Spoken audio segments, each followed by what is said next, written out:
Hello guys, मैं तुम सबके लिए लेकर आ चुका हूँ हेल पैराडाइज सीजन 2 का एपिसोड नंबर 1 और ये भी काफी ज्यादा मजेदार होने वाला है क्योंकि एनिमे बहुत ही खतरनाक है। तो गाइस 78% लोगों ने चैनल को सब्सक्राइब नहीं किया तो उसको भी जरूर कर लेना। तो अब ज्यादा देरी ना करते हुए स्टार्ट करते हैं। Let's get started.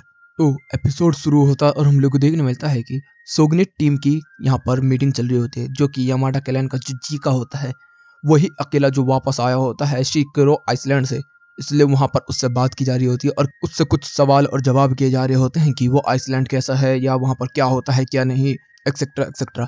लेकिन जो जीकी होता है वो बिल्कुल भी बात करने के मूड में नहीं होता और उल्टे सीधे जोक भी क्रैक कर रहा होता है साथ ही साथ। और वहां पर जितने भी सवाल किए जा रहे होते हैं उनको वो इंपॉर्टेंट नहीं समझता और उल्टी सीधी बातें करता हुआ एक्सप्लेन करना स्टार्ट कर देता है कि वो आइसलैंड है क्या। और वो कहता है कि वहां पर जितने भी बंदे गए थे ना, सब के सब अपने अपने काम में लग गए। कोई क्रिमिनल के साथ मारपीट कर रहा है, कोई एक्सेलर लाने की कोशिश कर रहा है, कोई कुछ कर रहा है, कोई कुछ कर रहा है, लेकिन मेरे को कुछ नहीं, मैं तो वापस आने की टेंशन में लगा हुआ था और कुछ नहीं। तो यहाँ पर वो कह रहे थे कि तू कैसे बोल रहा है बे? तो वो कहता है कि जो भी वहां जाना चाहेगा ना वो बेवकूफ है और जो वहां पर लोगों को भेज रहा है वो तो उससे ज्यादा बेवकूफ है। वो कह रहा है तू हमारे शोगन को बेइज्जत कर रहा है। तभी उसका जो भाई होता है, मतलब उससे बड़ा जो रैंक वाला होता है, वो कहना स्टार्ट कर देता है कि इसकी गुस्ताखी माफ कीजिए, इसे माफ कर दीजिए, मैं इसकी तरफ से सॉरी बोलता हूँ। तो यहाँ पर जो सोगनेट होते हैं वो कह रहे होते हैं कि वैसा हम समझ सकते हैं 60 लोग गए थे और तू अकेला वापस आया, तो हम तेरे को इस बार डिसरेस्पेक्ट करने के लिए माफ कर रहे हैं। केवल तुझे उस आइसलैंड के बारे में पता है तो इस वजह से तुझे कर रहे हैं और किसी वजह से नहीं। तो यहाँ पर क्वेश्चन आंसर बंद हो जाते हैं, ये लोग बाहर निकल आते हैं, जिसके अंदर जीका जो होता है वो कह रहा होता है कि देखा कितने बेवकूफ लोग हैं यार, सच बताऊं मजा नहीं है इन लोगों के साथ यहाँ बात करने में। तो उधर से वो कह रहा होता है कि अबे तू पागल है क्या, तू किस भी उल्टी सीधी सी बात कर रहा है। तो कह रहा है कि देख, अगर किसी में गुदा हो तो खुद चले जाए वहां पर। मैंने ऐसी ऐसी चीज देखी भाई, तुझे बता नहीं सकता मैं। अगर तू भी जाता ना तो तुझे भी समझ में आता कि मैं ये सब क्यों बोल रहा हूँ। हमारे मास्टर को क्या लग रहा है, सोगन को क्या लग रहा है कि बहुत सब कुछ इजी चल रहा है, वहां पर मौत का नंगा नाच चल रहा है। तो सामने वाला बंदा भी समझना स्टार्ट हो जाता है। वो कह रहा होता है कि अच्छा वैसे तूने वहां से क्या पाया ये तो बता।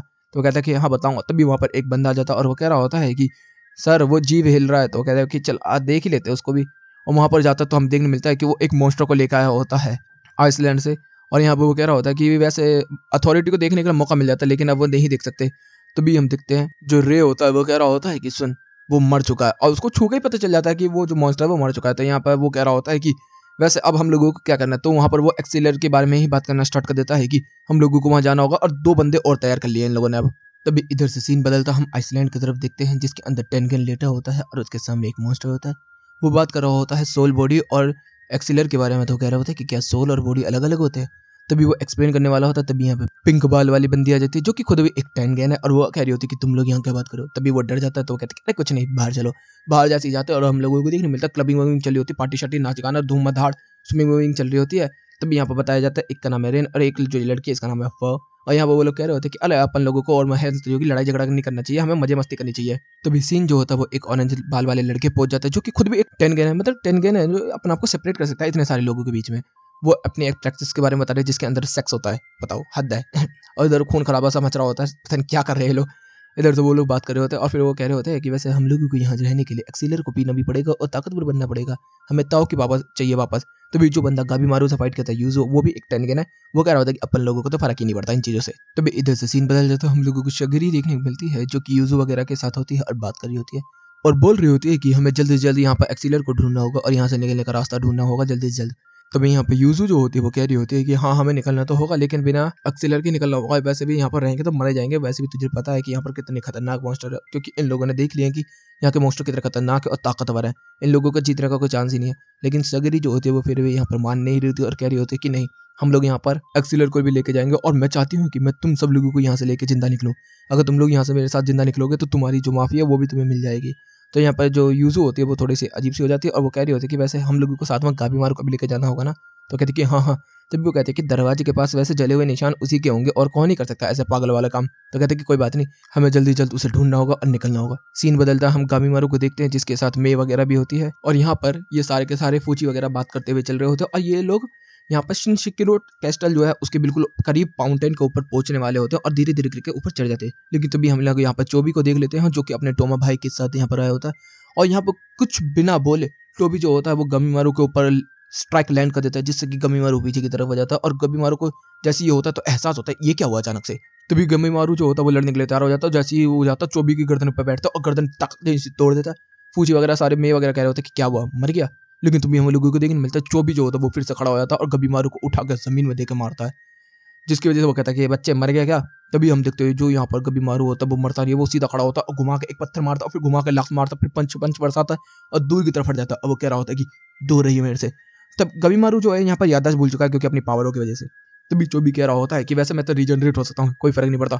वो फिर से रीजनरेट होना स्टार्ट हो जाता है, लेकिन गबीमारू जो होता है वो फिर से उसकी आँख फोड़ देता है, आँख निकाल लेता है और उसके अपने जबड़े की मदद से उसका गला फाड़ देता है।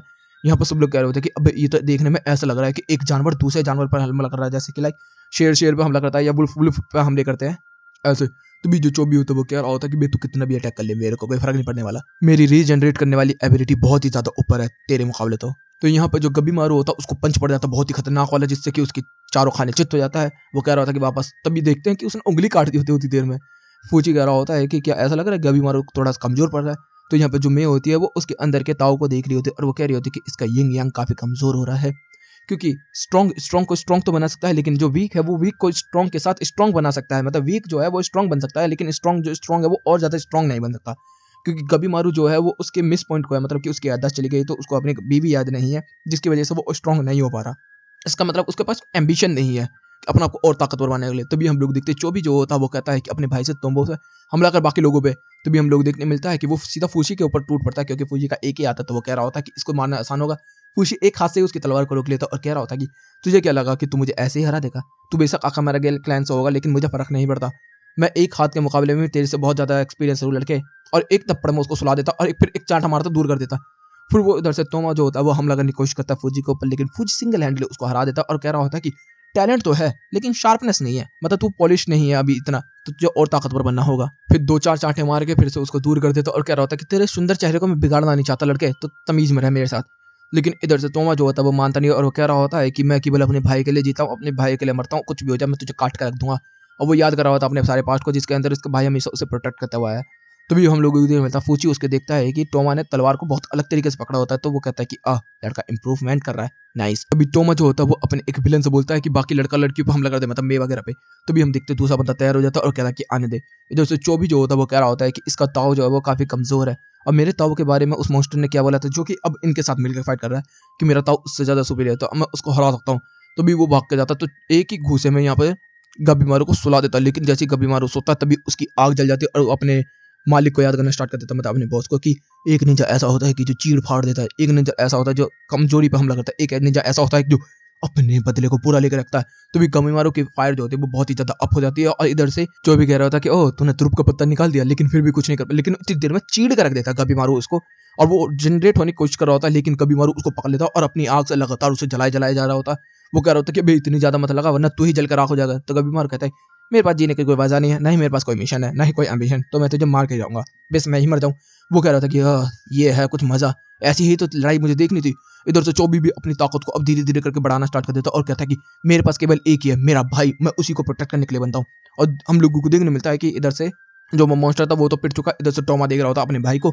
सामने हम लोगों को देखने मिलता है कि गबीमारू तो आग में लिपटा हुआ और उसका भाई ब्रेकिंग बन चुका है। और यहीं पे ये एपिसोड भी खत्म होता है। तो गाइस वीडियो अच्छी लगी तो वीडियो को लाइक कर देना, चैनल को सब्सक्राइब कर देना, कमेंट बॉक्स में अपनी प्यारी प्यारी बातें भर देना। Okay guys bye bye, thank you for watching.